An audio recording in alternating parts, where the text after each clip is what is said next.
Broadcasting live from Houston, from the space city to the world. You are watching Now Media Television.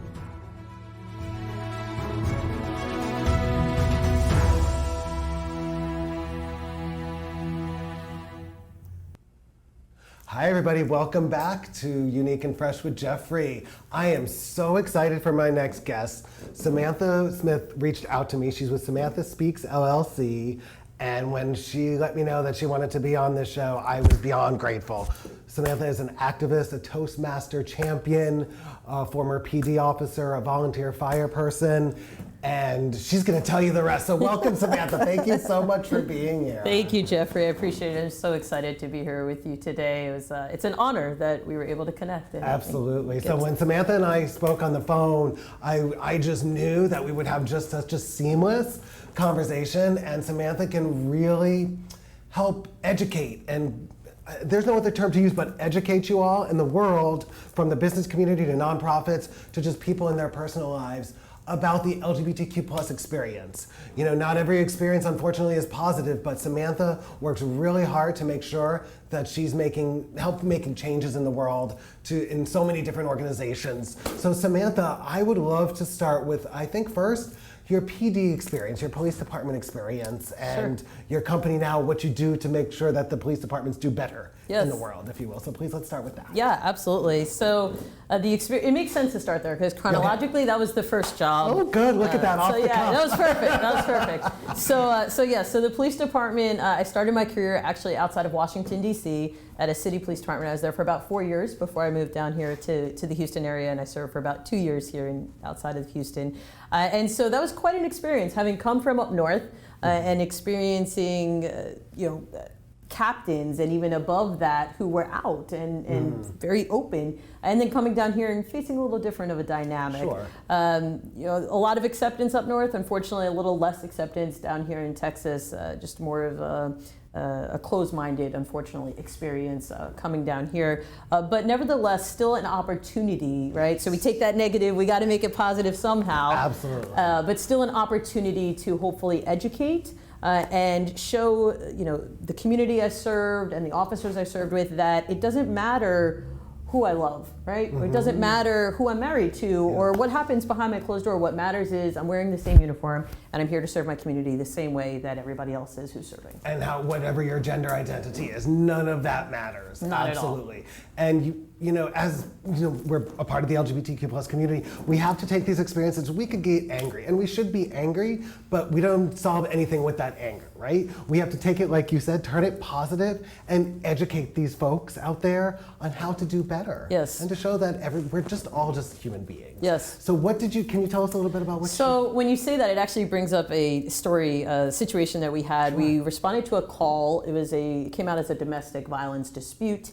Which often are very dynamic calls, right? We don't know what it's going to be, if it's going to be dangerous or anything.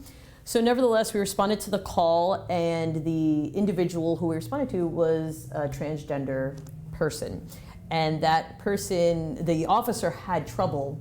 How do I identify this person? Do I call them a sir or a ma'am? I don't know what they want to be called. I'm not sure. And granted, for our police reports, there is a certain level that we do need to know that information when we're putting it down. Mm-hmm. And I kind of stepped aside with the officer and said, just ask the person. Just let them know, hey, what are your preferred pronouns? What would you like to be called? And it was almost as if it was a moment where they said, oh, I can do that? And unfortunately, a lot of the folks who are not in the community don't know it's okay. And most folks are okay with that, saying, just let me know what you want to, that's fine, I just want to be called this and we're good to go. And so that cleared that situation up very quickly. It avoided that person who was transgendered, it allowed them to be heard. It allowed them to be seen as they know that they are themselves. And it avoided any confrontation or maybe discomfort or awkwardness. And so it's just about those moments, right, that we have the opportunity to give a positive response and to educate. Excellent. And so that officer received it very well. Okay. Very well. Thankfully, yes. Happy to report. Oh, fantastic. Yes. And so, but eventually you ended up leaving. I did. The PD. And I mean, again, we're not talking anything negative. We're just, what's the reason? And Sure. and now I know you left them, but you're also working with police departments. They say, once you get in, you can't get out. That works. So actually, I have unfortunately a back injury. I had a back injury to my lower back, my lumbar spine, which unfortunately wearing about a 22-pound belt day in and day out. Yeah, it's not the best for that. Sure. So yes, I had to leave due to that, and I found myself in a crosshairs. What do I do now? And I thought I'd be a cop for the rest of my life, and I had the opportunity to get with a company, and still with a company that allows me to be out there and still of service of the law enforcement community, Sure. Which is great, right? It's an opportunity to still be involved in, to still be a part of, and to still have some form of service. But there was a void. There is something there that was missing, right? Once you've done it, it's hard to kind of walk away. Okay. And so that's how I found myself in the going over to the fire service. Okay. And that kind of filled that void for me a little bit. Excellent. So, and before we get to the fire service, so right Yes. now you service police departments by advising them on. So I deal with body cameras, Body cameras, that's in-car what I video meant. cameras, a little bit of that, back-end software systems, things like that. So I still get to stay a part of the community, still get to be out there and, And help them serve, stay technology right? advanced, if you will, and Advanced, so forth. being aware, right? Protecting the community, protecting the officers. It's kind of the best of both. Absolutely. And when you protect the community and protect the officers and we all work together, we can all live in a better, comfortable, happy place, if you will. And we know there's room for improvement, but there's always room for improvement. There's room for improvement in all of us. So you found yourself needing to continue to do some kind of public service, so you became a volunteer fire Yes, I'm a person. volunteer firefighter now. Okay, firefighter, yes. So I've been doing that for about a year now. It's been awesome. Definitely a difference between the law enforcement end of things and the fire end of things. Both life risk jobs. My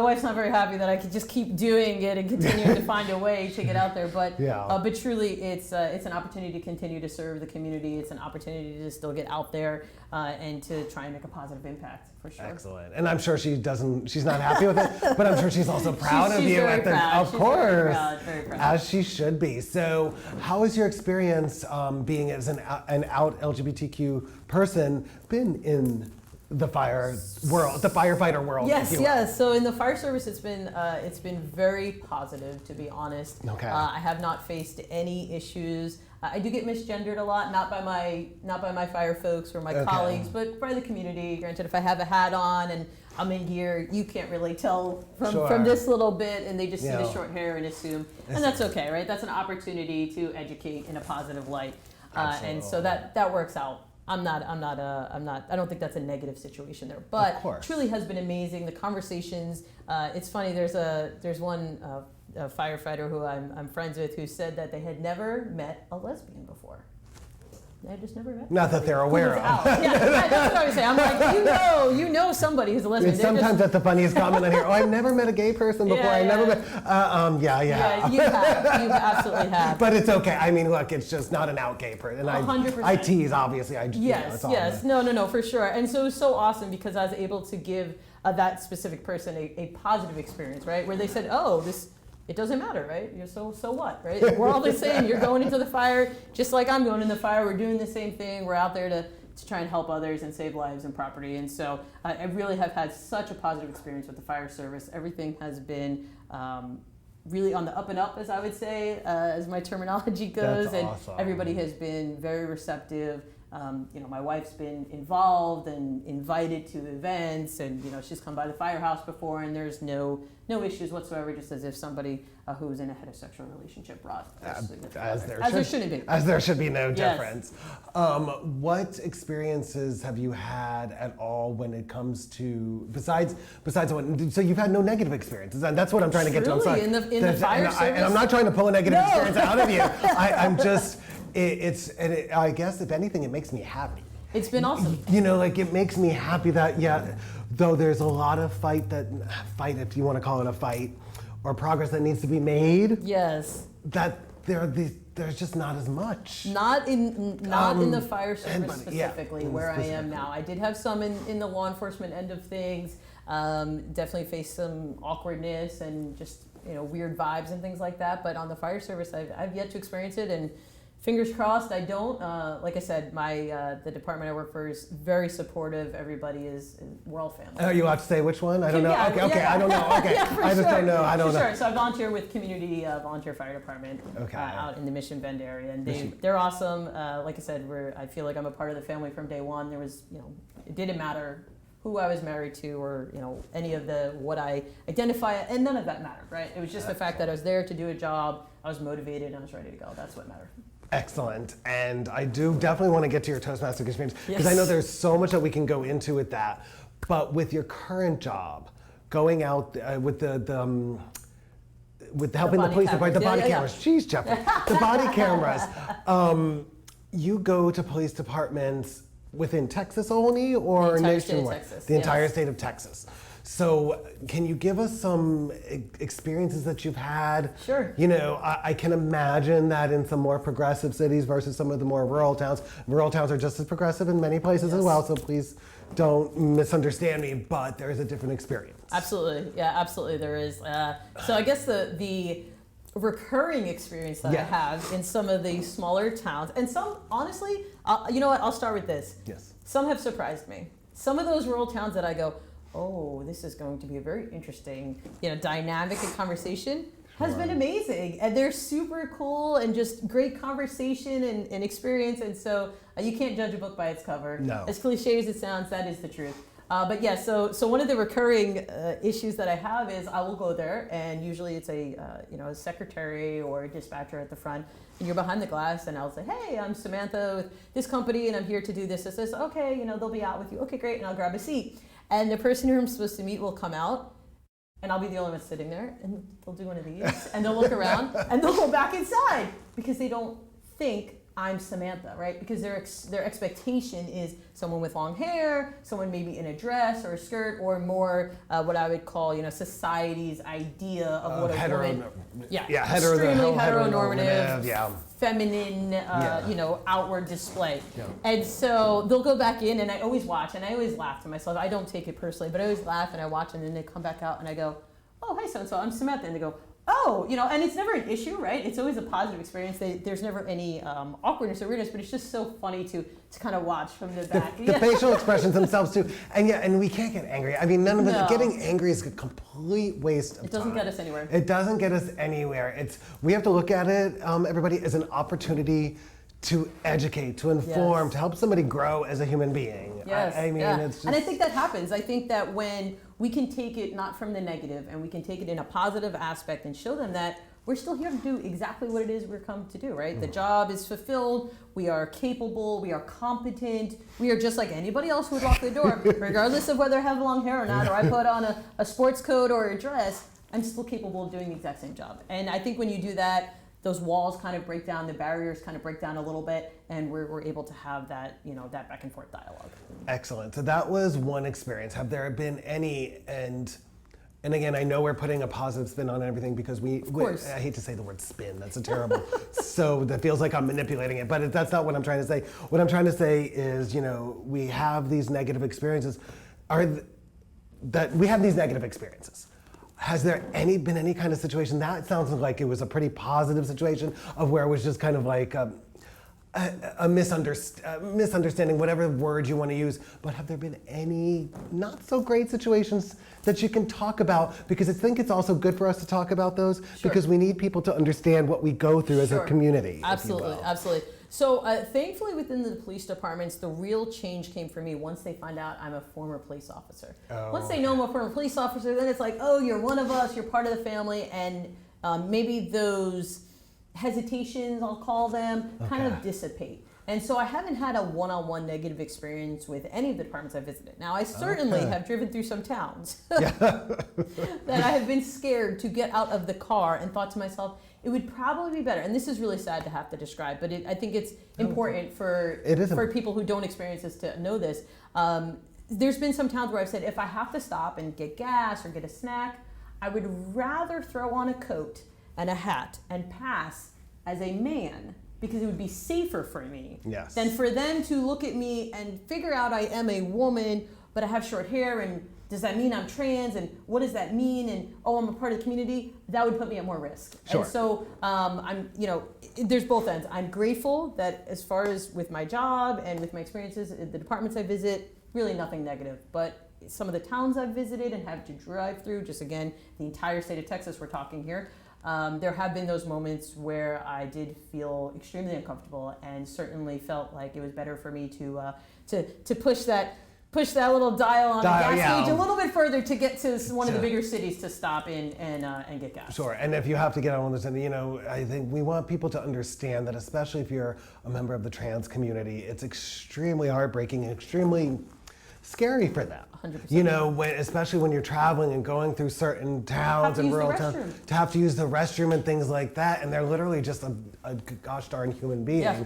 But it's something that they have to be concerned about for their safety, because the trans community is one of the most is within our community, I think, the most targeted for violent crimes. Absolutely. Whether it's just not just, I hate to use the word just, from a beating or just to downright murdering somebody based on their transgender identity. So these are things that you have to worry about, that any of us have to worry about when we're traveling. I'm personally looking to move to a rural town, and I studied that rural town, and I talked to some local folks because I wanted to make sure that my husband and I would be welcome and so forth. And it's sad that we have to have these conversations with folks around there, because you want to make sure that you can be safe. It's kind of upsetting, but at the same time, I'm like, I don't mind being a trailblazer. Just like clearly you don't mind being a trailblazer. I feel like there's so many who came before us. Oh my gosh. We look back to the Stonewall riot. Marsha. I always think of Marsha. Yes. I mean, she was just, if you don't know who Marsha is, just please study her, look her up, and educate yourself on her, because that woman led the movement with the Stonewall riot. Yes, 100%. And I don't look at myself as a trailblazer. I just look at someone who's kind of picking up the pieces and continuing on. As we all are. Yes, and I think that the main part of this is, so when I visit those towns and I go and I have to use the restroom, and I do have those moments, and I consider myself a pretty confident person. I don't mind talking to others and going out in front of people and things like that, but I have that tribulation where I say, okay, let me wait. Is there people walking in right now? If people aren't, okay, let me go as quickly as I can and get in the stall, do what I need to do. Okay, do I hear any movement? No movement. Okay, get out of the stall, wash my hands, and get out of the bathroom. Because I have had instances in the state of Texas that I have been, yelled at. I've been chased. I've gotten into verbal arguments with people. I've had people put their hands on me simply because they thought I was a man and they didn't want to accept that I was telling them, no, I'm not a man, I'm a woman, and I'm going to use the women's restroom or fitting room, whatever it might be. And so I can only imagine for our trans brothers and sisters what they go through, and their experiences that they must have to go through. And so I feel it on this level. I know they feel it on such a larger level, and it shouldn't be. But I just look at it as an opportunity, right? So when that person argues or starts something in a negative light, I try to turn it positive and give them a moment to say, hey, not everybody has to look this way. All right, I'm still a woman. I'm going to use the woman's restroom. It's okay. I mean, it's no different than going to any shopping plaza, any mall, any supermarket.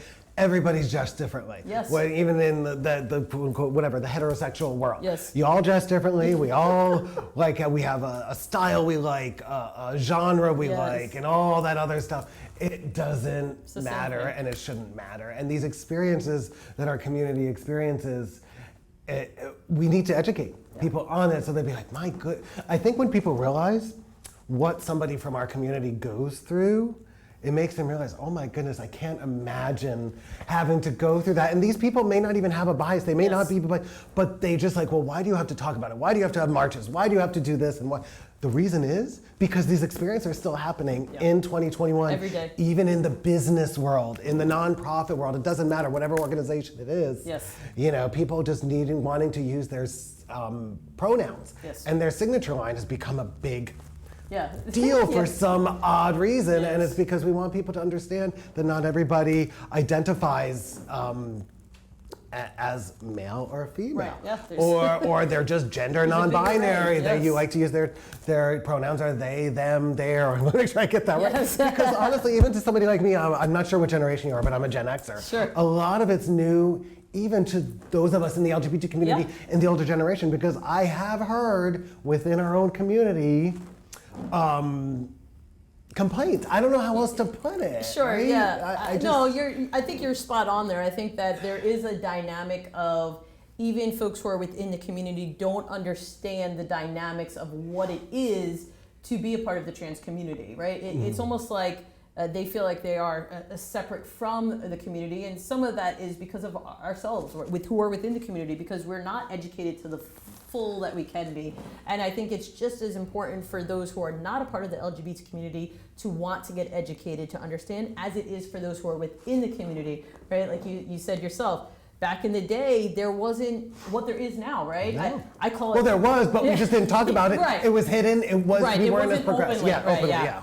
I always tease that we're part of the alphabet mafia, and the alphabet keeps adding on, right? That's Oh, what's I my know. joke. I love it. I'm just like LGBTQ plus. I'm glad we Yes. just went with the plus now. Yes. Yes. But truly the idea is that everybody deserves to be recognized, right? And to have that opportunity to be heard. And I think that that's where sometimes our trans brothers and sisters don't see that. And so I think there's opportunity for both those who are out of the community and within the community to really educate themselves, and me included, right? I'll put my hand up and say, I don't know it all, I don't understand it all, and I'm still trying to learn from folks that I do know who are out as trans, and from reading and studying and just getting as much as I can. Absolutely. I mean, look, we need LGBTQ history just like any other, just like U.S. history and just worldwide history that we learn in our, from our elementary school, middle school, high school days. That needs to be taught. 100%. We need to add this to our education system, so as folks grow up and get older, they're not, like I said, our older generations, the boomers or the Gen Xers. Like I said, within our own community, we have folks who are resistant to it. Yes. And as much as I don't understand it, I understand it because they grew up differently. Nobody likes change. Nobody likes change, which I don't understand. I love change. I love change. Maybe a little too much sometimes, but Yeah, nobody likes that change. It's a dynamic thing. It's hard. But think about this. It's funny when you bring up that in elementary we should be taught about LGBT history just the same as any other. Think about having been that elementary student who is feeling some kind of way, maybe, Hello. right? Yeah, maybe not sure why they're thinking differently about someone who's of the same sex, or thinking differently about themselves and how they identify, or the array that falls within our community. If there was an opportunity to be educated on that, to feel like, oh, this is normal, this is okay, there's others, right? Because when we're kids, that's what stops us for the most part. Yeah. We feel like we're the only person and we have to be the norm. So we fit society's norm little box. And until we get older, for most of us, we don't come out. And so think about if there was the opportunity within our school systems to have that education. It's interesting, I had no idea, but in Texas there is programs that are put forth into the schools, like pride clubs in the high school. So my kiddos go to high school, and there's actually an LGBT pride club, and it is for you don't have to be a part of the community. You could be an ally. You could just be a student who's trying to learn what does LGBT mean? What is that a part? What does that mean? And so that's great, right? Those are opportunities to not only educate, but to let our youth understand that there is a community you are a part of. You are not a singled out person. And I think that's beautiful. I hope that can. I love that. I mean, honestly, I feel like this has been going on up north for quite a while, because even honestly, back in my college days when I came out after my first year of college, and I'll be super brief before we go to break, but it started happening right around the time that I was in college in the late 90s. Sure. Yes, I just dated myself, but in the late 90s. But it was just not down here, and now it's happening down here, which is just super exciting. Amazing. So awesome. Well, we're going to go to our commercial break, and we'll be right back with Samantha Smith to talk more about the LGBT community, and we're going to talk about her Toastmaster experience, because she is an amazing Toastmaster champion. We'll be right back.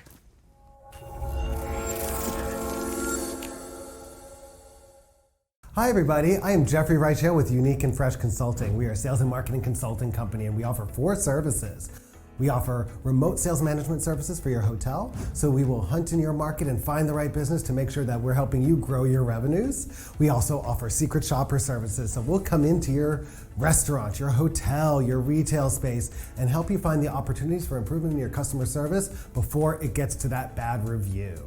We also offer group travel planning services. So if you're planning a group trip anywhere within the United States or Canada, contact us and we'll help you find the best deal to fit your budget. And lastly, we can offer you sales and marketing analyzation of all your company's sales and marketing efforts. So we'll come in and talk to your sales leaders, find out what they're doing, what their processes are, and find the rooms for improvement to make sure, again, that we help you grow your revenues. Again, I am Jeffrey Reichel with Unique and Fresh Consulting, 917-346-0801, and our handle is at Unique and Fresh Consulting on social media. Let's set up an appointment today and give you a unique experience.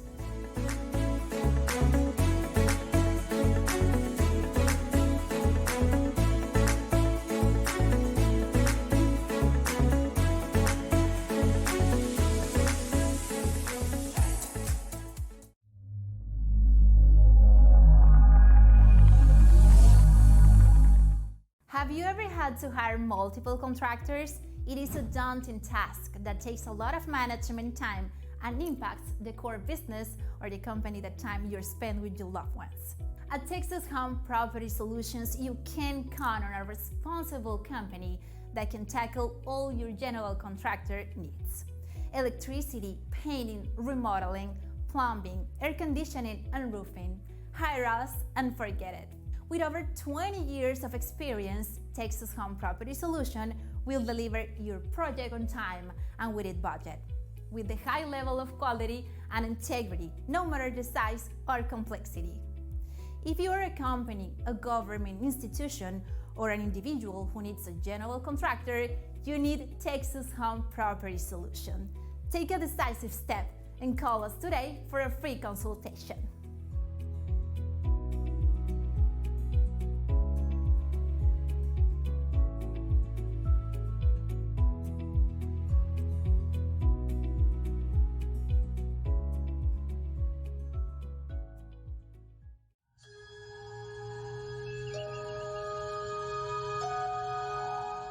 I'm here to take you to a new frontier, the final frontier. In fact, you and I are going where no one has gone before.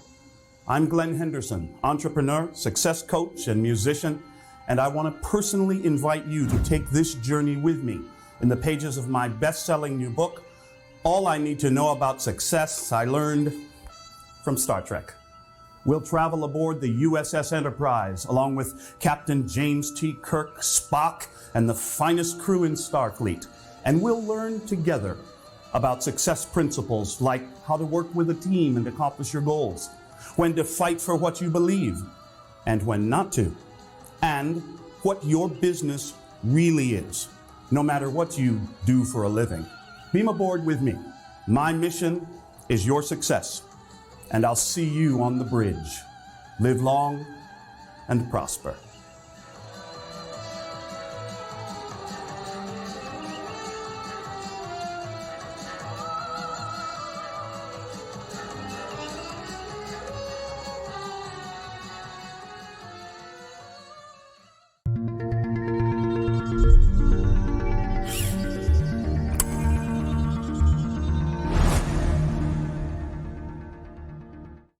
If you are looking for someone who can provide stunning photography and videos and knows exactly what it takes to get your listing sold or boost your personal brand, Matt Pierce Photography is your solution.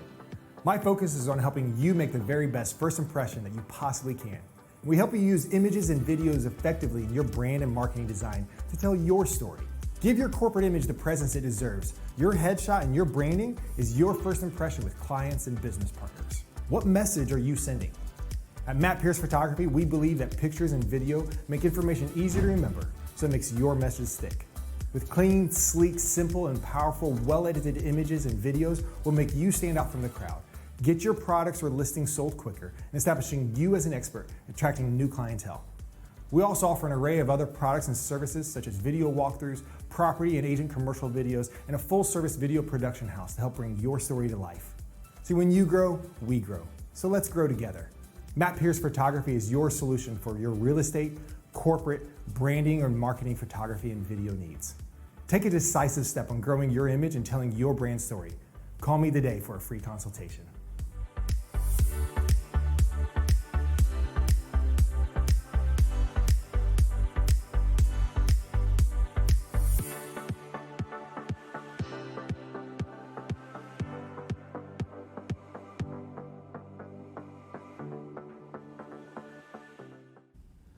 Welcome back, everybody. I'm excited to continue our conversation with Samantha Smith, Samantha Smith Speaks. Tongue twister there, right? I knew I'd get it messed up one time, but it's all good.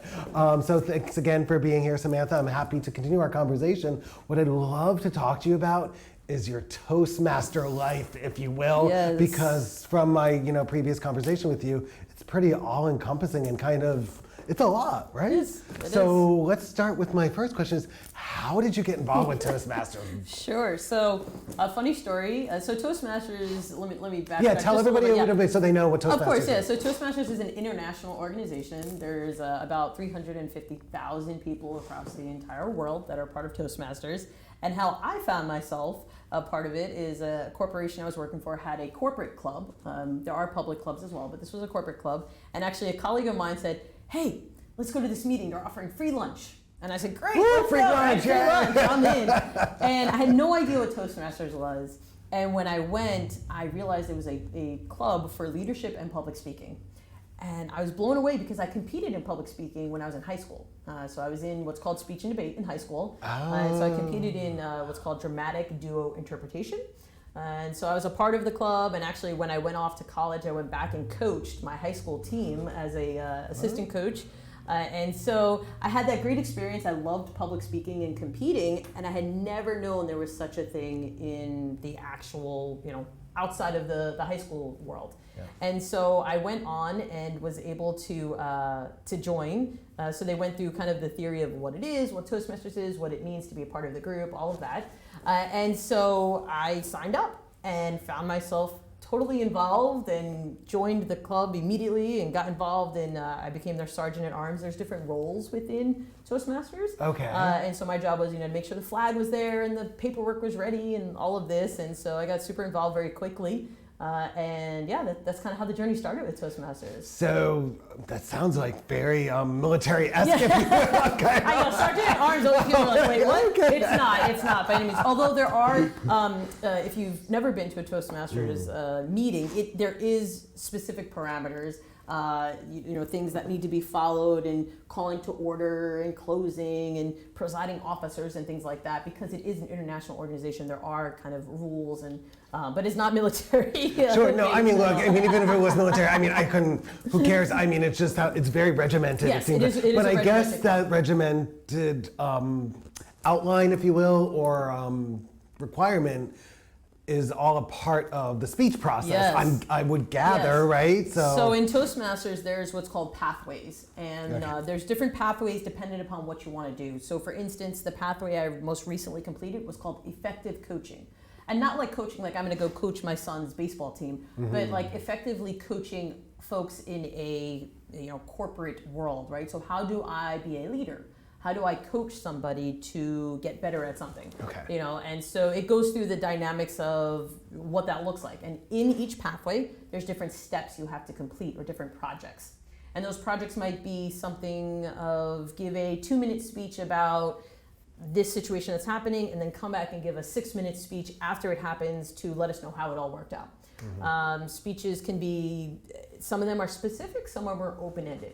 But every pathway starts with what's called an icebreaker. And your icebreaker speech is a shorter speech. It's a 4 to 6 minute. Normal speeches are 5 to 7. Okay. So it's a 4 to 6 minute, and you're just talking about yourself for the most part, right? So most folks get up and start with their icebreaker speech, and then that's how you begin your path. And then you go through your path, you complete your path, and you get a little pin that says, hey, you completed your path, and then you choose another path, and there's ways to grow and become like what's called a distinguished Toastmaster, and there's all these kind of hierarchy that you can get into within the organization. To me, it sounds like an adult version of Boy Scouts, Girl Scouts. Yes. One of those kind of, no, I know, but all jumbled up together. obviously in a much more professional way, Yes. and helping you advance in your speaking skills and obviously, clearly, leadership skills. This sounds like something that I almost feel like corporate companies or even nonprofits, it doesn't really matter, any organization, I should say, should do to help their leaders effectively manage their team better, who then in turn can then help their team grow and become leaders. In this day and age,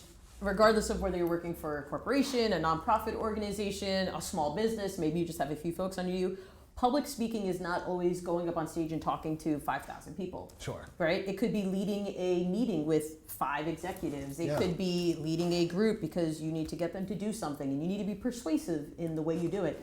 And so Toastmasters really encompasses all of that. And that's what's so great about the organization. It gives you an opportunity and a platform to learn the leadership end of things, but also public speaking in regards to, it makes you a better speaker even on a one-on-one situation. Absolutely. It teaches you not to use filler words. It teaches you how to be confident. There's so much to public speaking. It's not just, I'm going on a stage to be a keynote speaker. Although that's part of it, right? For those who want to do that, that's certainly not all of it. Absolutely. You said those filler words like and so like we all use them, and what it teaches you is to use those pauses. Yeah. When you're giving a speech, so a little click there. So when you're giving a speech and you don't know what to say, we go instead just pause, right? Just take a moment and take a breath, collect your thoughts, and allow yourself to continue on. It also teaches, some people have where they'll either tap on something, or maybe they touch their face, or they play with their hair, or they fix their collar constantly, right? You're touching that's something. Jeffrey. All right, so here's the click. If you put your feet on the ground and you dig your toes into the ground within your shoes, nobody can tell you're doing that. True. But it is allowing that energy, because you're trying to either, maybe you're one of these. It's nervous energy. Even if you're doing a show like I do all the time, all the time now with folks, you have this nervous energy. It allows you to ground that out of your system without looking twitchy, as I would call it, because you're twitching your hands, or you have a pen in your hand, or you're touching on something.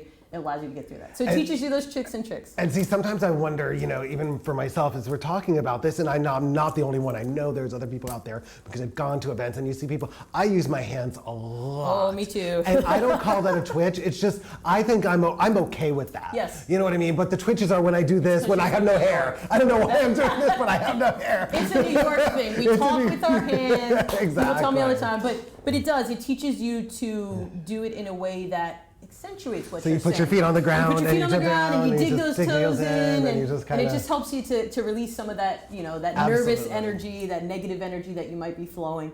So it really is what I would consider very encompassing, right? It's not just, again, going on stage and speaking to others. It's teaching you to be able to go do an interview. There's so much. For job interviews alone, I can imagine right? To be confident when you're speaking, that comes through, and we all know, one of the number one fears in America, public speaking. Oh, absolutely. So, it's a great organization to be a part of, for sure. Yeah, I was always, when I was younger, I did the speech class in high school, because you had to take a speech class in high school, even if you weren't going for that debate club, but there was a speech class. Oh my goodness, I remember how nervous I was, and I think the only way I became successful was they let me bring my cat in and do a grooming. This was the experience I had. I was like, can I please bring my cat in and do a grooming, kind of speech, if you will, because also for a lot of people, their pets, especially Jeffrey, are soothing. Yes. So you maybe want to pick a subject. I'm guessing. But it's something you're comfortable with. And before we get into the subject that we're going to talk about later, does Toastmasters encourage folks to choose subjects that'll maybe keep them a little calmer, or do they encourage them to push them out of their comfort zone? A little bit of both. Okay. A little bit of both. So within your pathway, I feel like for most of the pathways, they do start off with the opportunity to, like your icebreaker, right? You can talk about anything. Maybe you talk about how you groom pets. Maybe you talk about how you're a cook, or whatever it is that you're comfortable and confident with, that comes through. So it helps you break the ice when you're giving your first speech in front of a group.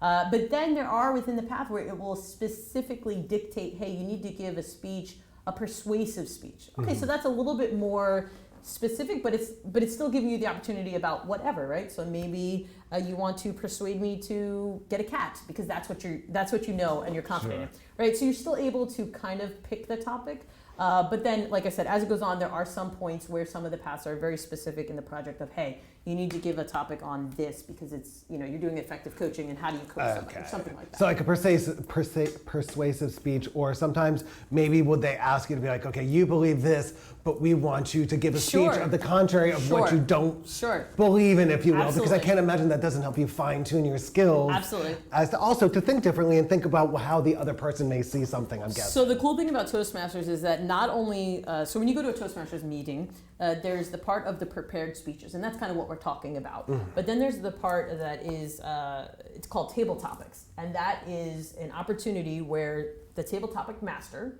will give a topic. So, what is your favorite piece of cake and why? Okay, Jeffrey, go ahead.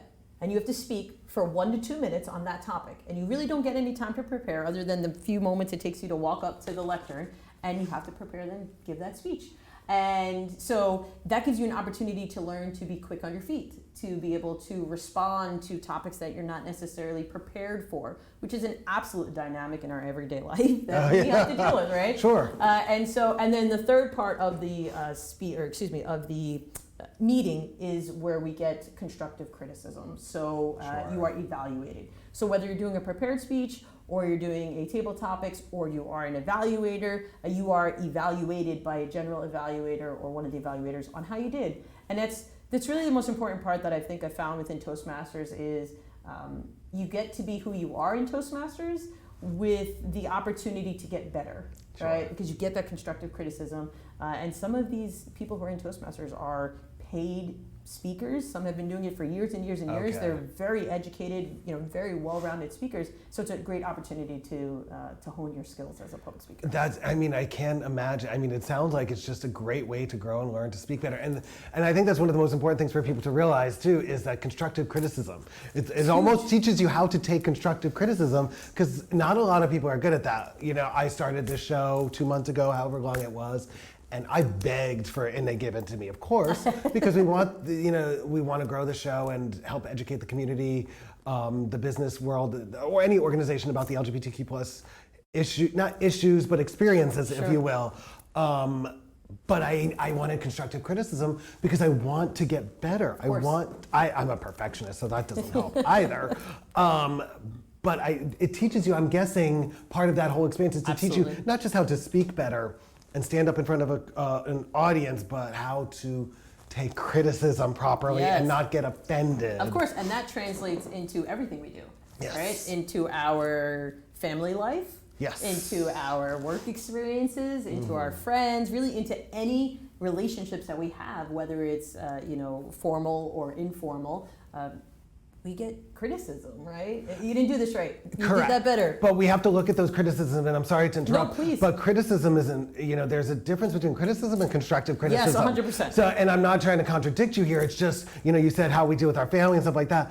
We all, especially those of us in the LGBTQ plus community, have different experiences, so we can get very defensive sometimes when it comes to criticism, because, I don't know how else to put it, we've been put down in pretty harsh ways for just being who we are as a human being. So it's learning how to provide, I think Toastmasters teaches you this, I'm sure, what is constructive criticism and what is just nitpicking and criticism on somebody because you don't specifically like it or understand it, I guess. When do you push it off?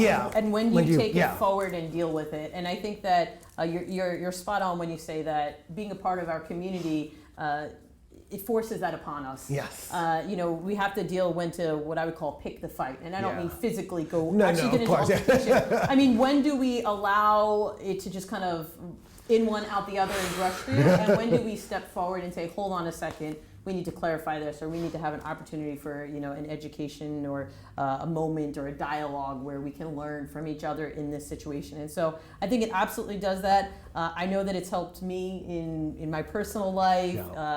I'll give you a specific example. So we had an issue where one of our kiddos wanted to invite a friend over, and they came over and we met this child's mom, and they left and they spent about an hour at the house hanging out, and they went home, and our kiddo came downstairs crying later on the night, and we were like, what's going on? Why are you upset? They're not allowed to come over anymore. Of course, my wife and I look at each other like, okay, why are they not allowed Here to we come go. over? Here's Deep breath. Here's the new battle. Why are they not allowed to come over? Well, because their parents feel like what we're doing is not right. And, to talk to a teenager who They're Absolutely. teenager. Yeah. The child is a teenager, but to talk to the teenager, that's a hard situation to be in. And so, working through those dynamics, those opportunities, but Toastmasters really does help with that, right? You learn how to get through that. When do you approach it? When do you not approach it? How do you tell each other about it? So speaking, thank you for sharing that. Yes, I mean, it's just, so I'd like to get into just a little bit more about Toastmasters, and something you and I have discussed, but I'd love to talk to the audience about this is your experience, and as far as LGBTQ+, and their diversity cause statement. As we know, a lot of companies have their human resources, diversity cause statements, or non-discrimination clauses, whatever it's called these days. What's going on with that with Toastmasters? So to give you the short of the long. Sure, yeah. The short of the long. Because we could talk probably another hour about that. Hours. So I competed in the 2021 World Championship of Public Speaking, which is about 40,000 folks that compete every year. I made it to the top 28. Yeah. Thank you. Yes. And so I was the only person to bring forth a topic of the LGBT community, and obviously the only person who looks the way I look. I'll put it that way. And so, a lot of the topics that come up in the competition are motivationally based, winning the race, or a lesson you learn from your grandma, or something to that extent, which I'm not knocking those by any means. There's some great speeches out there, but not a lot of people are willing to take the risk and be vulnerable to speak on a topic that is not necessarily what everybody wants to hear or what everybody's ready to hear. Sure. And so I gave my speech on the LGBT community and mental health awareness. It brings in my law enforcement. It's kind of all wrapped up in one.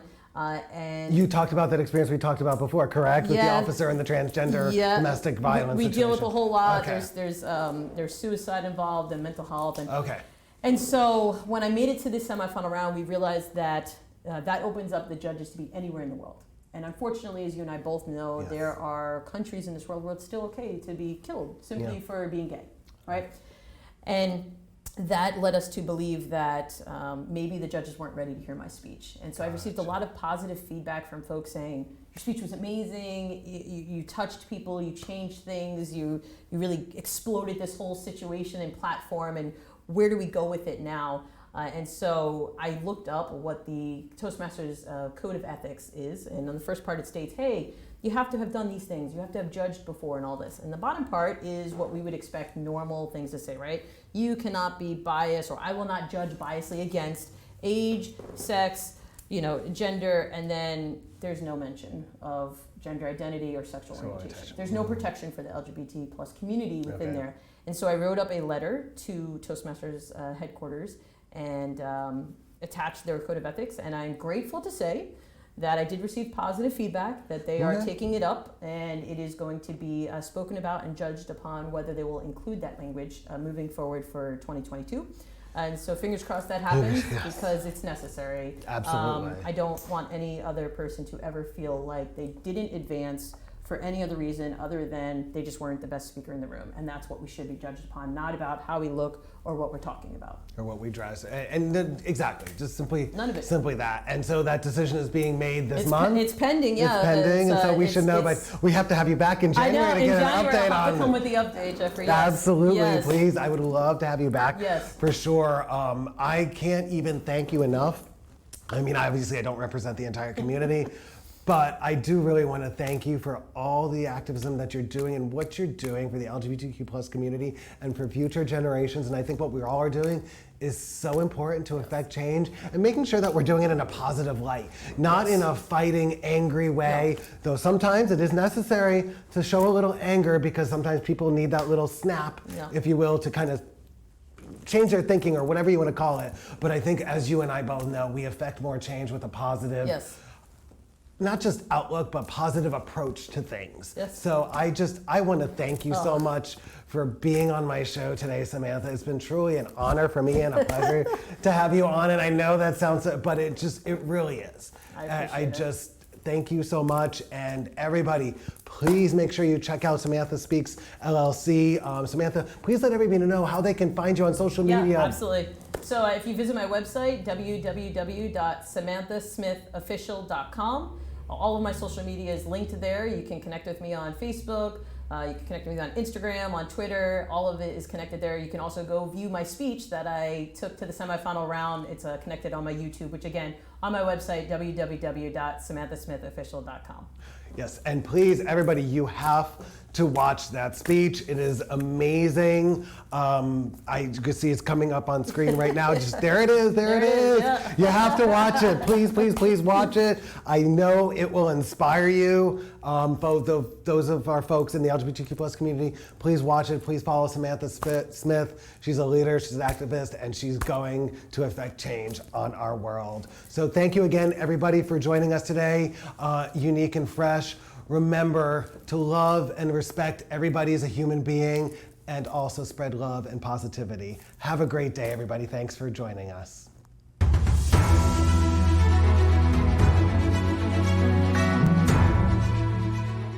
This has been a Now Media Television feature presentation.